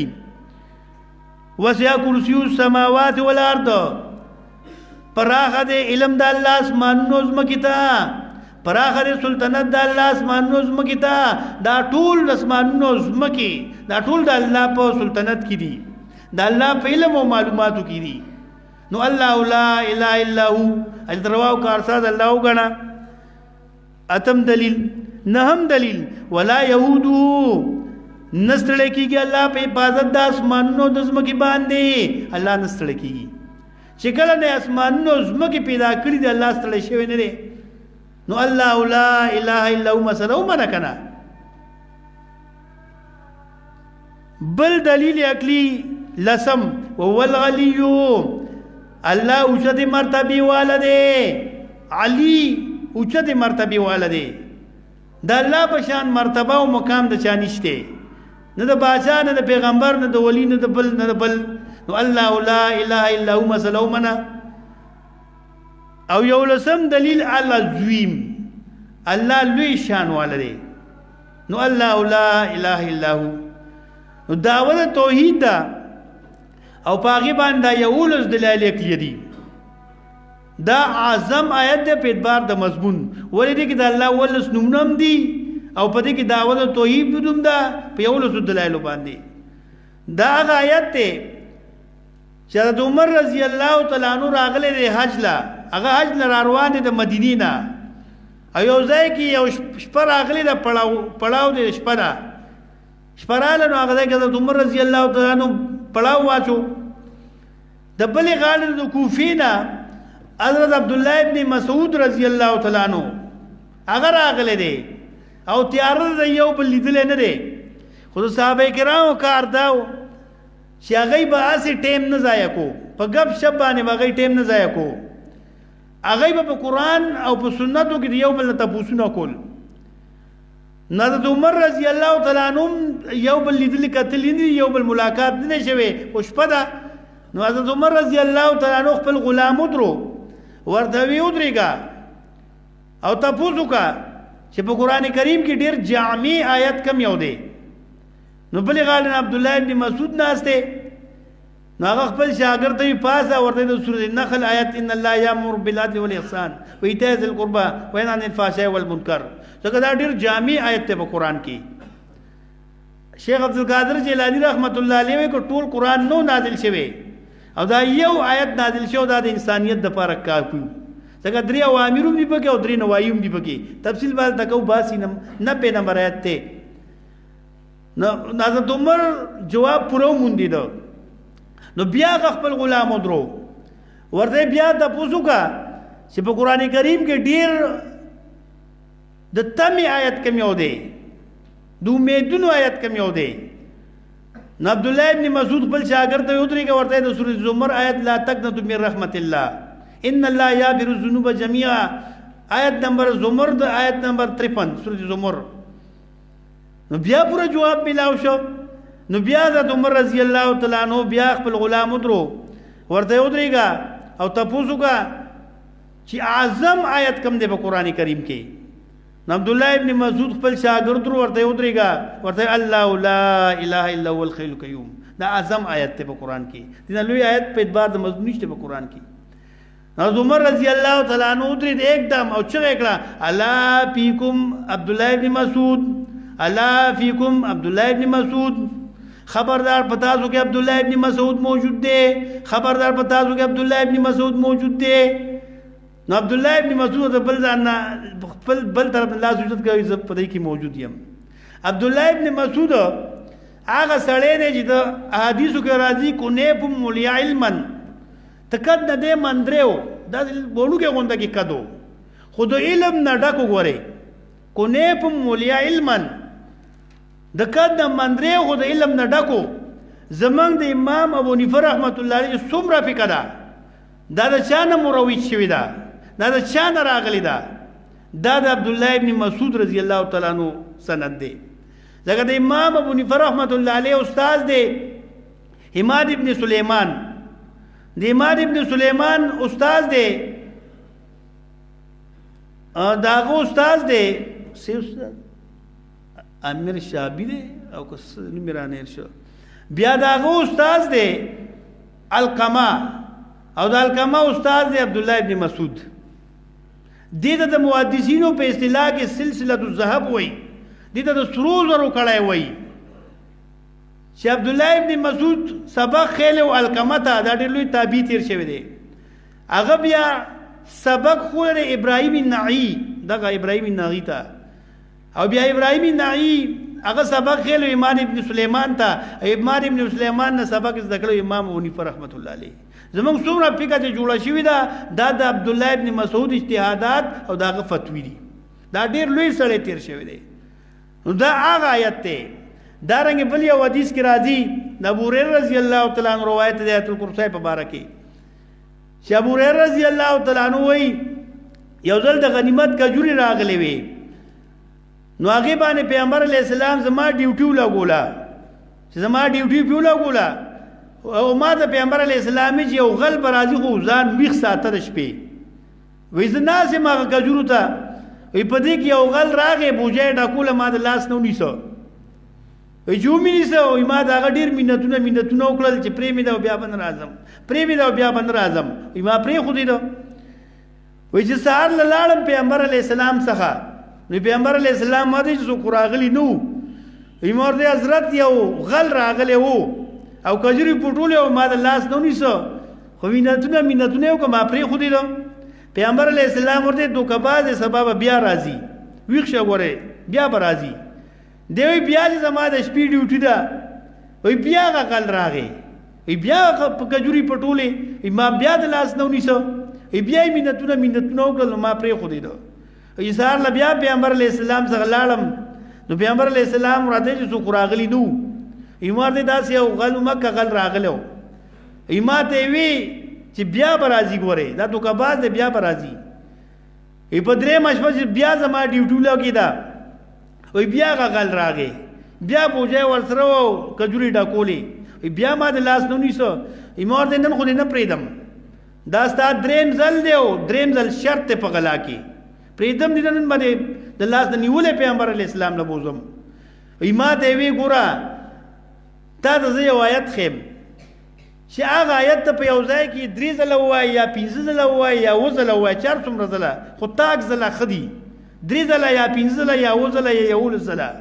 چې دا چوپ کې او درو شریف نه مخ کې وایي نو ان شاء الله هغه ځای ته بیا ځنه شم راتلې خو ما پریدا نو عبد الله ابن ابو هريره رضی الله تعالی عنہ هغه پری خو دي دا سار لږ بیا پیغمبر علیه السلام څخه لاړ نو پیغمبر علیه السلام ته سو خراغلی نو وی داسې یو غل راغلی و مکه غل راغلی و خو ما پرې خو دې پیغمبر علیه السلام ورته ولې دې پرې خو دې ما ته وی یو آیت درته په قرآن کې خیم هغه چې ته چوپکې په یو ځای کې نو هغه ځای کې نشم راتلی نو پیغمبر علیه السلام وی تا دې څه آیت خو ما ته الله لا اله الا هو الحي القيوم دا آیت راته خو ما ته پیغمبر علیه السلام دا ډېر بیمار دی دروغجن دی خو دا آیت درته ډېر د کمال خیلی دی دا آیت درته ډېر اوچت خیلی دی دا شیطانو خدا آیت ته ډیر زیات اوچت کړي واقعي چې کم ځای کې دا آیت لسته شي نو هغه د شیطان نشي راتلی او شیطان هغه ځای کې عمله وسوسه بیا نشي غورځولی چې ونه مو ولس نمونه تا د الله رب العزت یو ځای کې ودرول دا کې شیطان بیا کم ځای نه راتلی شي. الله لا اله الا هو الله یو دی. څنګه الله یو دی؟ یو غوته مې د استاد خبره زم یم پیغمبر علیہ السلام یو ابوبکر صدیق یو عمر فاروق هم یو، ابراهیم علیہ السلام هم یو، ټول یو یوي. الله څنګه یو دی مخکې تفصیل. لا اله الا هو، نشي د حاجت سر کولو والا الا هو، بيد الله نه یو الله حاجت روا او کارساز دی. الله داس یو دی چې بل څوک حاجت روا او کارساز نشته. نور ټول محتاج دي، که پیغمبران دي هغه محتاج دي، که اولیاء دي هغه محتاج دي، که فرشتي دي هغه محتاج دي، که جنات دي هغه محتاج دي. نور وګوره محتاج نه دي، راختیدو کې محتاج دي، غرزیدو کې محتاج دي. سپمای ته وګوره هغه محتاج نه ده، پراختیدو کې محتاج ده، په غرزیدو کې محتاج ده. اسمان محتاج دی، زمکه محتاج ده، دا ګیاګانې اونې بوټ ټول محتاج دي. الله داسې یو دی چې هغه محتاج نه دی او نور ټول محتاج دي. الهغه ذات ته وایي چې هغه ته جړاو پر یاد کېږي په مصیبتونو کې. تذکرة النوادر د امام دی نوري هغې کې هغه د اله معنی کوي چې اله هغه ذات ته وایي چې هغه ته جړاو پر یاد کېږي په مصیبتونو کې. دارنګې اله شیخ عبدالقادر جیلانی رحمت الله علیه د اله معنی کوي. الفتح الربانی دا هغه دومره غونډه کې کتاب د دومره جز دی د جنگی مالا کې عام ملاویږي. دومره کتاب دی په عربی کې او بهترین کتاب دی، ښکلی کتاب. د هغه مجالس دي په هغې کې، وعظونه دي په هغې کې. په هغې کې هغه په صفحه نمبر 78 کې هغه د اله معنی کوي چې اله چاته وایي. کل ما تعتمد فهو الهک وکل شیء تخاف منه وترجو فهو الهک. هر هغه شی چې ستا په یقین او اعتماد راغی نو هغه ستا اله شو. که په قبض راغی، که په زیارت، که ګاڼي، په ګټه، په خزا، که په پیر، که په منجور، که په هر چا باندې یقین راغی، اعتماد راغی، مدا ورته تا اله وي. وکل شیء تخاف منه وترجو فهو الهک. هر هغه شی چې تا دې نه یره د خدای توب وکړه او تا دې نه تمه د خدای توب وکړه، مدا ورته تا اله وي. یو خو یره د اسبابو د لاندې ده، د مار نه یریږي، د لړم نه یریږي، د ټوپک نه یریږي، دشمن نه ټیک ده. خو بغیر د اسبابو نه چې یره کې چې بابا راځي او په ما باندې کټ الټه کوي، بابا راځي او ماله ټکر راکوي، او هر هغه شی چې تا دې نه تمه وکړه. یو خو د اسبابو د لاندې تمه ده، ته ملګري نه تمه کې، د ورور نه تمه کې، نو دا تمه صحیح ده. خو یو بغیر د اسبابو تمه ده چې بابا ماله بچی راکوي، زور د جړاو پر یاد کوم، ماله بچی راکوي، زما مشکلات ختموي، زما تکلیفونه ختموي. دغه تمه دا ورته تا اله وي. نو الله لا اله الا هو، الله یو دی. څنګه یو دی؟ الله سره بل څوک عزت روا او کارساز نشته. نور ټول محتاج دي او الله محتاج نه دی. دعوه د توحید. اوس په هغې باندې دلایل عقلیه ذکر کوي. یو الخیوم، الله همیشه ژوندی دی، په الله باندې پناه او زوال نه راځي، ځکه الله عزت روا او کارساز دی. چې الله همیشه ژوندی دی، پناه او زوال پې نه راځي. د الله نه ابتدا شته او نه انتها. والاول والآخر والظاهر والباطن. سورۃ حدید کې دویم آیت کې بیا راځي. الله وو او مخلوقات نو، الله بئی او مخلوقات بنی. الحی داسه د الله ابتدا اول اخر د هیڅ نشته د الله رب العزت. او دا نور چې څومره مخلوقات دي، که فرشتي دي نو د هغې ابتدا او اخر شته، که جنات دي نو د هغې ابتدا او اخر شته. که آدم علیه السلام نو د نن 9,000 کاله مخکې هغه پیدا شوی و، 1000 کاله ژوند یې تېر کړی او مړ شوی دی. نوح علیه السلام څومره لوی سړی و، هغه تقریبا 9,500 کاله ژوند تېر کړی مړ شوی دی، په زوال به نه راغلی. دارنګ ابراهیم علیه السلام تقریبا 140 سال عمر غالبا، نو هغه په دنیا کې ژوند تېر کړی دی او مړ شوی دی. موسی علیه السلام وګوره، عیسی علیه السلام وګوره. عیسی علیه السلام محتاج نه دی چې په هغه کمره کې عیسایان راغلي دي، یهودیان، او عیسی علیه السلام وجدي محتاج دی الله تعالی دې نه پورته کړ، الله دې نه اوچت کړ. دنیا ته به راځي، بیا به سلطنت کوي، خلافت به کوي، او د هغې نه بعد به بیا مړېږي. پیغمبر علیه السلام وګوره په هغه باندې پناه او زوال نه دي راغلي. چې کله پیدا کېده الله ته محتاج و، او چې کله مړېده نو چغې یې واله الله للموت سکرات، الله للموت سکرات، الله للموت سکرات. خبردار د مرګ ډېری سختۍ دي، مرګ ډېری سختۍ دي. محتاج نو دا پیغمبران الله ته محتاج دي. پناه او زوال پر راغلي دي. اولیاء، پیر بابا، لوی ځوان، کاکا صاحب ټول نه دي محتاج الله ته، ټول نه دي مړه شوي. او د استاد جي خبر دا خو ډېر ضرور خلکو د اولیاء که په لاهور کې سید علی جویری و هغه د چې کوم کار کړی دی د هندوانو په منځ کې داسې ګپ خو نه و، هغه به چا شهید کړی، بلې شهیدۍ، بلې وژني، بلې په چاړه او په توره باندې وژنو، هغه یې لایي. دارنګې شیخ عبدالقادر جیلاني رحمت الله علیه چې په هغه زمانه کې د شیعاګانو یو ډېر زور و، یو ډېر لوی طاقت و، او هغې سره به یې مقابلې کړي او هغې به شهید کړی. لکه اولیاء نران خلق دی اکثر چا شهیدان کړي دي، اکثر چا وجلی دي. نو چې بلې وژنې او مرګ پرې راځي نو هغه چې ترواو کار ساتي. الخیوم همیشه ژوندی دی، پناه او زوال پې نه راځي. سورت فرقان وګورئ، سورت فرقان هلته یې د دې ښه تفصیل کړی دی. آیت نمبر 159 اتلسمه سپاره ده سورت فرقان، آیت نمبر 58 نمبر آیت ته وتوکل علی الحی الذی ځان وسپاره په ژوندي هغه ذات باندې لا يموت چې پناه او زوال بن راځي. وتوکل علی الحی الذی ځان وسپاره په ژوندي هغه ذات باندې چې پناه او زوال بن راځي.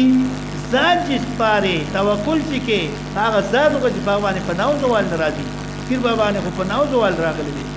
په لوی ځوان په پناه او زوال راغلي دي، په کاکا سي په پناه او زوال راغلي دي. نو ولې په هغې باندې ځان سپاره، ولې په هغې باندې یقین او اعتماد کې. دارنګې سورت نحل وګورئ، سورت نحل، سورت نحل 14مه سپاره، سورت نحل آیت نمبر 20. سورت نحل 14مه سپاره والذین یدعون من دون الله، هغه ځان چې را مدد کوي بې د الله نه، لا یخلقون شیئا نشي پیدا کولی دی شی، هم یخلقون او دی دې پیدا کړی شوي. دا ته چې را مدد کوي دی خو شی نشي پیدا کولی، دی خو یو مچ نشي پیدا کولی، هغه ناقص الخلقت. نو چې هغه ناقص الخلقت نشي پیدا کولی، تام الخلقت به دی څه پیدا کړي. امواتن مړه دي، غیر احیا او نه دي ژوندي. وما یشعرون او دی نه پوهېږي ایانې یبعثون چې کله به دی پورته کولی شي. امواتن مړه دي، دا ته چې کوم را مدد کوي مړه دي. پیر بابا، لوی ځوان، کاکا صاحب دا خو مړه شوي دي. نو چې مړه شي نو د هغې نه خو طاقت د اورېدو، طاقت د لیدو، طاقت د ویلو، طاقت د پوهېدو دا ټول ته لاړ نه شي. په مرګ سره خو دا اسباب ختم شو که نه. که ته وایې چې نه دا طاقت پکې شته نو بیا خو دی ژوندی دی، بیا په دغه قبر کې په دغه ډوغل کې داسې ځان غلی کړی دی. یا خو وایې چې په مرګ سره دغه اسباب ختم شو، اورېدل، لیدل، پوهېدل، نیول، تلل، دا هر څه ختم شو په مرګ سره. او که ته وایې نه دي ختم شوي نو بیا خو دی ژوندی دی. په ژمي کې د یخنۍ نه په هغه ډوغل کې مړ شو،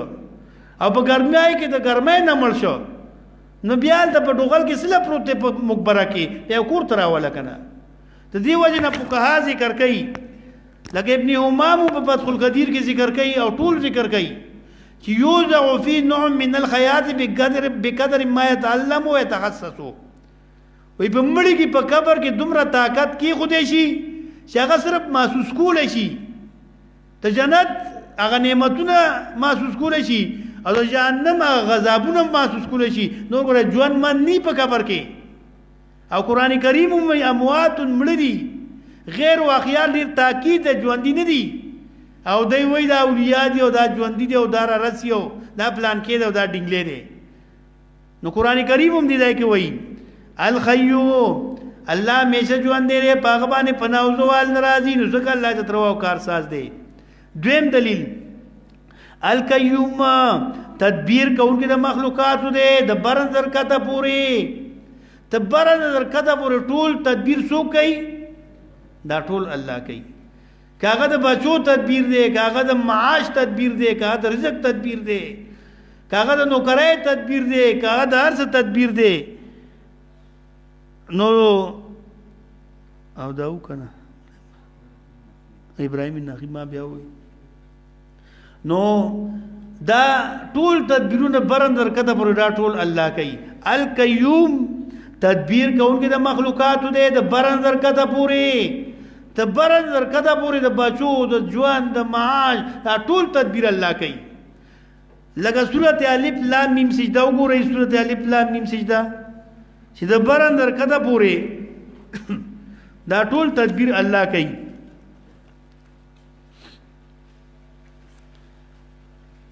آیت نمبر 4-5 الله الذي الله غذات ته چې پیدا کړی دي اسمانونو زمکه او هغه چې په منځ دي کې دي پیسې یامن پشپګلم هو کې ثم استوى على العرش بیا لاو ګوره پورا په خپل سلطنت باندې چاته اجت نشته چاته ضرورت استوا مانو لمغه پورا او تفصیل ان شاء الله ځای په ځای هغه بیا راځي مالکم من دونه نجستاو پارا بيد الله نمی ولین سوک دوست ولا شفیع او نسوک بزور اخلاصون کے افلا تتذکرون ای ولی تازو پن ناخلی یدبر الامر تدبیر کئی در طولو کارونو من السمائی در برن الى الارد ازمکی تا اسمان نا در ازمکی پر دا طول تدبیرونا در برن دا عدر دا حکم دا تدبیر دا طول اللہ کئی یدبر الامر تدبیر کوي د ټولو کارونو د برندر کته پوری د اسمان نه درځمه کې دا ټول تدبیرونه الله کوي د بچو د پیدا کېدو د جوان د معاش د بیماری د کېدو د صحت د بادشاہ د لری کولو د بادشاہ د راوستېدو د حاکم د راوستېدو د حاکم د لری کولو دا ټول تدبیرونه الله کوي چې د برندر کته پوری کم ذات تدبیر کوي نو هغه د ترواو کارسازو کنه په دې کې یو ولی څوک داسشته یو پیغمبر شته یو ولی شته جبرئیل څومره لوی طاقت ته دا عمره طاقت او قران وایي چې دا غډې لوی طاقت ته نو هغه کول شي د برندر کته پوری تدبیرونه پیغمبر علی السلام څومره لوی انسان دی د برندر کته پوری هغه تدبیر کول شي پیر بابا لوی ځوان کاکا سے بیا پکې د کم ځای نه رالل القیوم تدبیر کوونکې د برندر کته پوری ټول الله دی لا تاخذ دریم دلیل لا تاخذنتن ننسی اللہ لرا جوٹا ولا نوم او خوب او نخوب اللہ بانی جوٹا نرازی او اللہ بانی خوب نرازی زکا اللہ جترواو کار ساز دے پا پیغمبرانو بانی والی خوب نراتا پا اولیاءو بانی والی خوب نراتا نو چی پچا بانی خوب رازی نو آگا سنگا جترواو کار ساز دے لکہ آگا حدیث نے بخاری شریف کی رازی پیغمبر علیہ السلام او صحابت لی یو غزالا چی واپس رازی نو مولا بانگ ټیم نه لګ مخ کې ټیم دی بانګونه نه دی ویل شي نو پیغمبر علی السلامي مې یکلونا منګه با زمنګ حفاظت به سوق کی اقلا معنی حفاظت کول چې زمنګ حفاظت به سوق منګه به سوق را پاسي سحر مزلا نو بلال یا بشوی انا یکلونا حضرت زبستاسو حفاظت کوم او تو شي تاسو بیغمه نه د بلال یا بشوی مان ور خاطه غاړه ته دوخ کته وا وی هغه ته ما ډډ اوله ګولا وی ما وی چې بس کدا نور راخی چې بس په اول په رڼای باندې پوښم نو حدیث کې راځي اول من اکازا رسول الله صلی الله علیه وسلم اول را وی خیدون کې هغه جناب رسول الله صلی الله علیه وسلم او یو څنګه را پوښو او بلال دې سوکل او بلال دې سوکل نو بلال یا بشور دی اورګه حضرت دې لک صبر وکړه آغا ذات چې کم ذات په تا باندې خوب راوسته و نو آغا ذات په ما باندې خوب راوسته ده کنه کم ذات چې تو د کړه وی آغا زمو د کلم کنه داغي نه بعد یا پیغمبر علی السلام او صحابه او داسو کو بیا قضا موزو کو نو ګور پیغمبر علی السلام په صحابه باندې خوب نه راغله نو چې خوب پی راځي نو هغه څنګه تر سورته آیات الکرسی دا ستاسو ذهن کولاوي او دا توحید ستاسو د زړه کې دنه کیدی توحید ستاسو زړه ته دنه کوي چې په کم چا باندې په کم ذات باندې خوب راځي جوټه پی راځي نو څنګه تر وکړ تاسو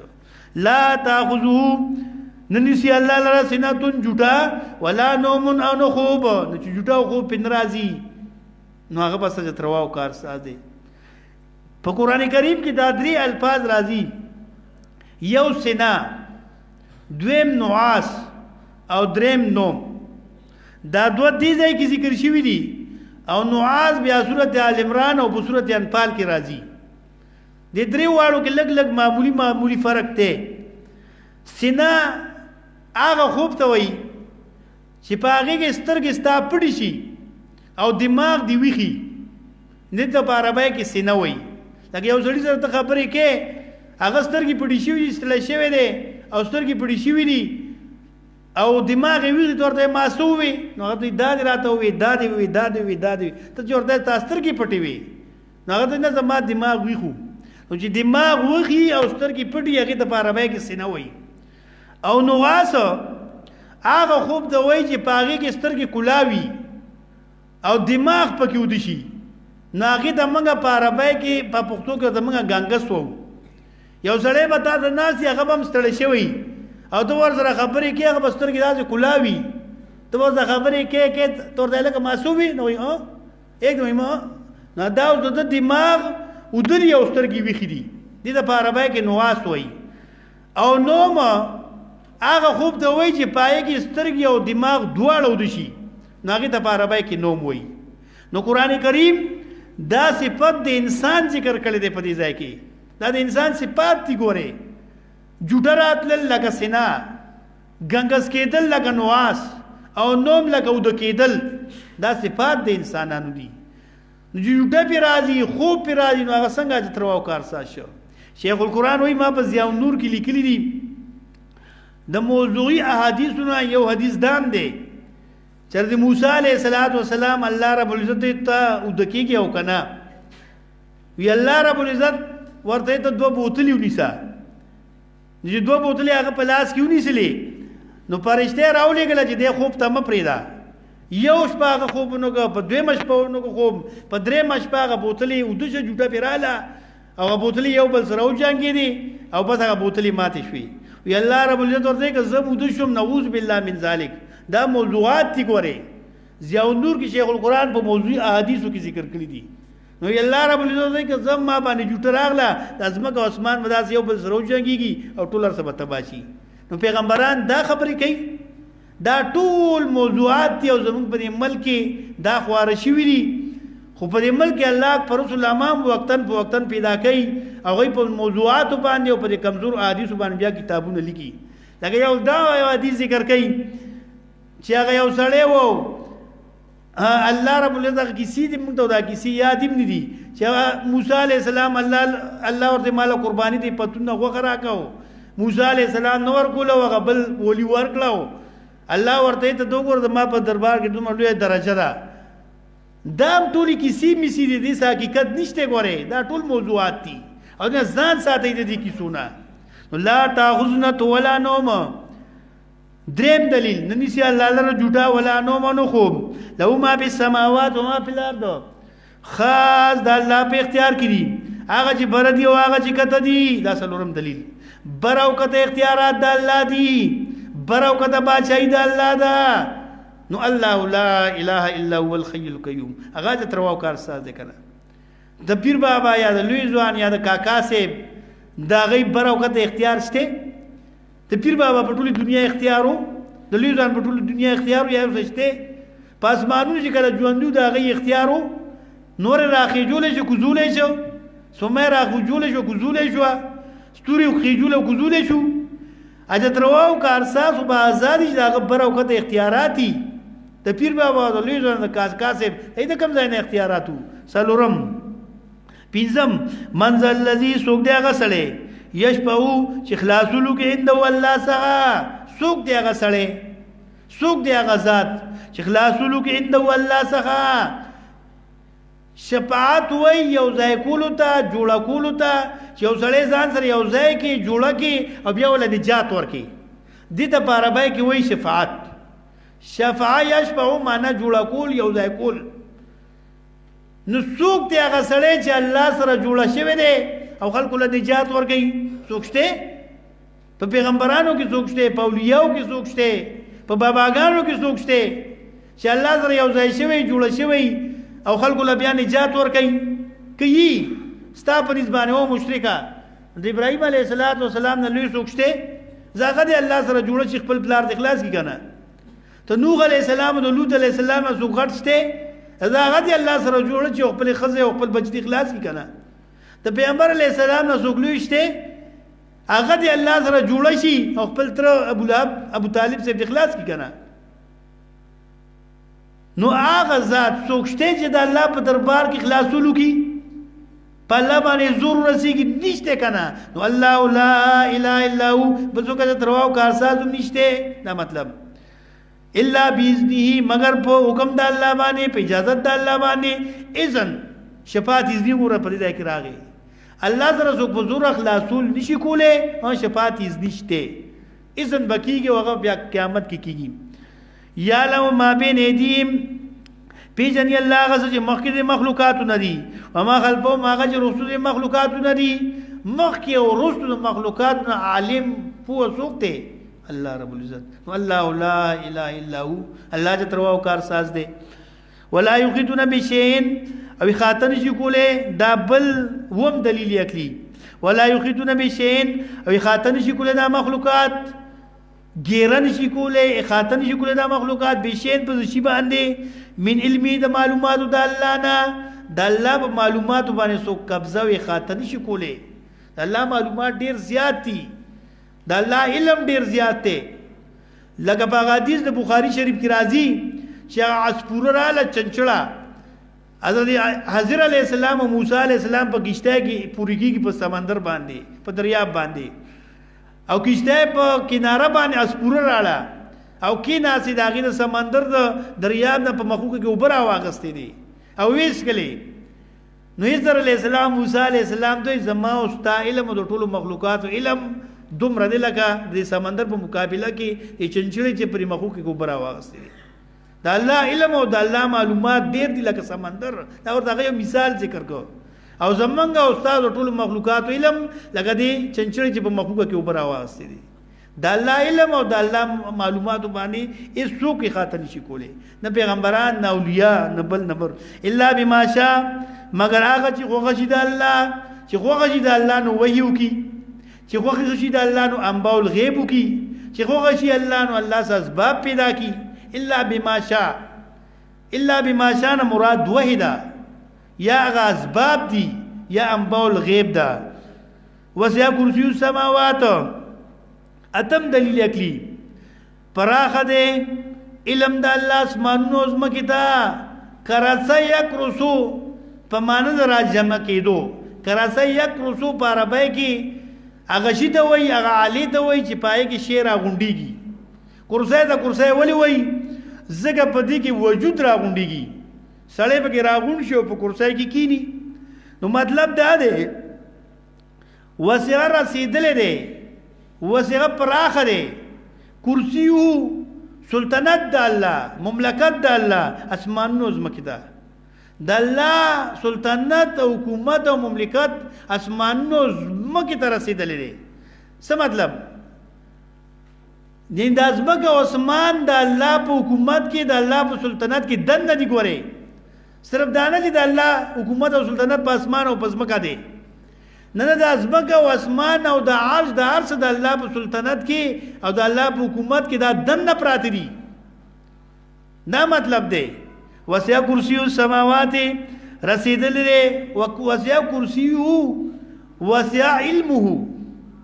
رسیدل علم د الله رسیدل سلطنت د الله اسمانونو زمکه ده اسمانونو زمکه د الله سلطنت او د الله حکومت الله هغه رسیدل اسمانونو زمکه ده دا ټول څه د الله په سلطنت کې ده نه دي لکه مثال دا څه دی لکه پیاله دا نو په کور کې دن نه یو شی دا کور خو نه دی کنه پیاله دا کرسی دا چانک ته میز دی کټ ته دا کور نه دی کنه دا په کور کې دن نه یو شی دی دا کور نشي ویلې دا رنګ اسمانونو زمکه دا د الله په سلطنت کې دا الله په مملکت کې دن نه پراتی دي او بیا ابن کثیر په دې باندې او ډیر بهترین حدیث په دې نقل کړی دی او ډیر زبردست پاغه باندې زین ډیر خو کولاویږي چې د لومبني اسمان مخې ته د ازمکه داسې ده لکه یو لوی میدان د کرکټ یا د فوټبال یو لوی میدان لومبني اسمان مخې ته د ازمکه داسې ده لکه یو میدان او پای کې وړغون ته کې بلورای یا وړغون ته کې ګوتا بیا د دویم اسمان مخې ته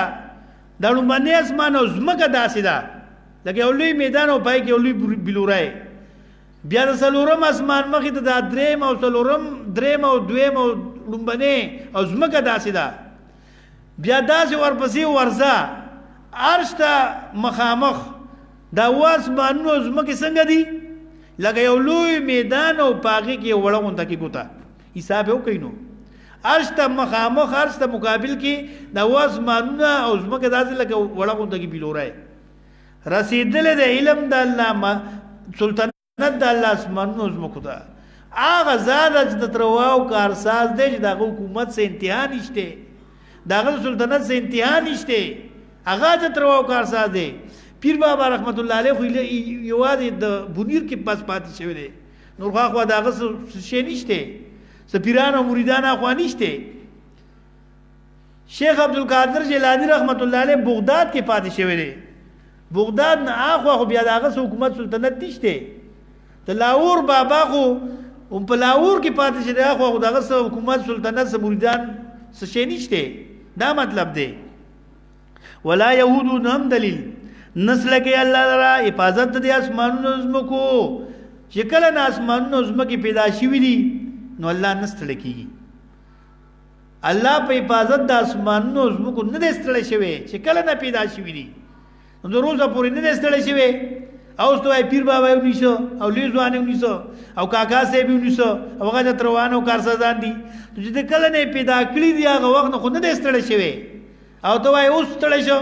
دا پیر بابا د تروا دی او دا کاکا سے بچ تروا دی دا پلان کې د تروا دا ډنګلیا د تروا دی دا نهم دلیل لسم دلیل هو الغلیو دا لوشت مرتبه والده او یو لسم دلیل العظیم عظیم الشان دی یو لس دلایل دا یو لس دلایل په سبانه ذکر کړل چې یو الله ج تروا او کارساز دی پرد یو لسمی باندې چې شیخ عبدالقادر جیلانی په نوم باندې ته یو لسم ورکه هغه ذمہوار نه دی هغه د ترواو کارساز نه دی ولې دا یو لسم ورکه ولې هغه ذمہوار غني دارنګ یو لس دلایل بیا صورت ملک ذکر کړي تبارک الذی بیده الملک 29 سپاره لومبنه صورت پاغي کې یو لس دلایل ذکر کړي په تبارک باندې چې یو الله خیر او برکت شي بل زو خیر او برکت نشي چولې او یو لس دلایل په آیات الکرسی کې یولس دلائل اکلی اللہ ذکر کرل پرد یولس می باندی پا اللہ لا الہ الا ہو باندی یولس دلائل اکلیہ اللہ رب العزت ذکر کرل لا اکراہ پی الدین پا دیبانی تفصیل آگا انشاءاللہ راتلون کی درس کی بوکو ننی درس کی منگا اول ترغیب الانفاق ذکر کو مقصد دی اسی ذکر کو ترغیب الانفاق نن مال خرچ کا نن انفاقو کا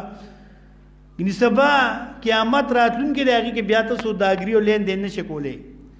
بیا آیت الکرسی منګه شروع کړه اول دعوت توحید چې انفاق په دې مسلې د پاره کې ګوره jihad په ګوره دې مسلې د پاره کې او بیا پاغي باندې یولس دلایل اکلیه پاغي باندې ذکر کړل یو الله د ترواو کارساز دی ځکه الله همیشه ژوند دی یو الله د ترواو کارساز دی ځکه قیوم دی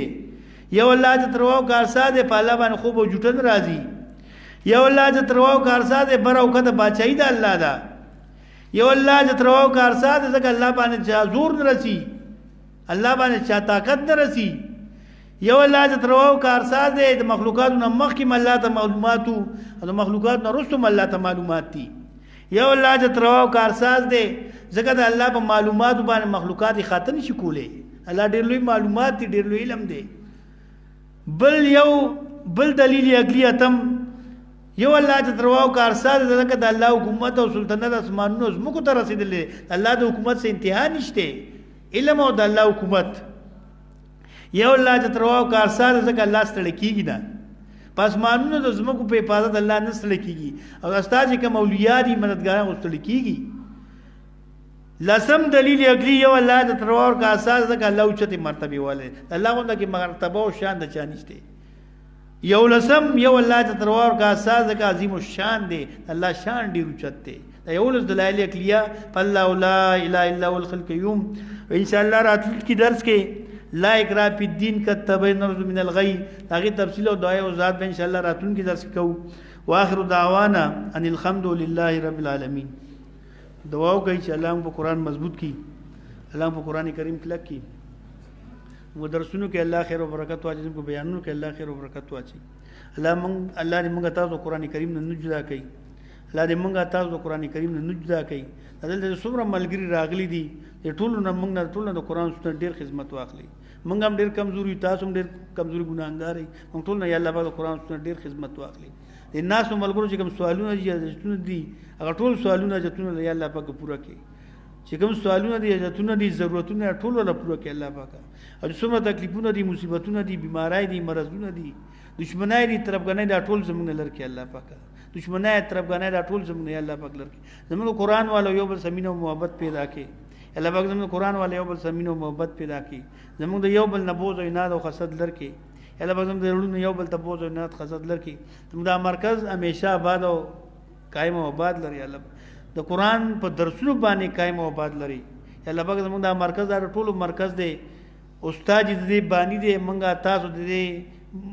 معاونین یو، مددګاران یو الله پاک. دا مرکز په قرآن سنت باندې آباد لري الله پاک. استاد دې دعا کوي چې الله په خیر خیریت سره واپس راولي، دا عبادتونو الله قبول کی، او زمونږ استاد په حق کې چې څومره دعاګانې کړي الله ټول قبول کی، او په خیر خیریت سره خپل ملک راولي. دې ملک د لپاره سوال کوي ډېر فرض مزنه بعد د شپې چرته را پاسېدل، خپل ملک د لپاره سوال کوي چې مسلمانانو وردا اخیری ملک ته مسلمانانو چې څومره ملکونه دي هغه ټول تباہ او برباد شو. کافرانو ته اسرائیلو ته بس دا یو ملک پاکستان دی، الله د دې حفاظت وکړي بس. یا الله پاک د پاکستان حفاظت وکړي. موږ د دې قابل نه یو، موږ د ملک خداداد پاکستان بالکل قابل او لایق نه یو. موږ هیڅ چا د دې ملک خاورا قرض هیڅ چا موږ ادا نه کړل، نه ادا کړی. یا الله پاک د ملک حفاظت وکړي، مسلمان ټول ملکونو حفاظت وکړي. یوازې دا پاکستان نه، ټول ملکونو ټول خراب شو. کافرانو، اسرائیلو، امریکایانو ټول خراب کړل، دي تاړ کړل. صرف دا یو ملک د مسلمانانو ان شاء الله نه به غزوه هند کیږي، او دا به ان شاء الله په دې طریقه باندې ټول مسلمانان بیا مسلمانانو له خدای ورکړي. الله دې ملک حفاظت وکړي، الله دې ملک حفاظت وکړي. اللهم ربنا آتنا فی الدنیا حسنه وفي الاخرة حسنه وقنا عذاب النار.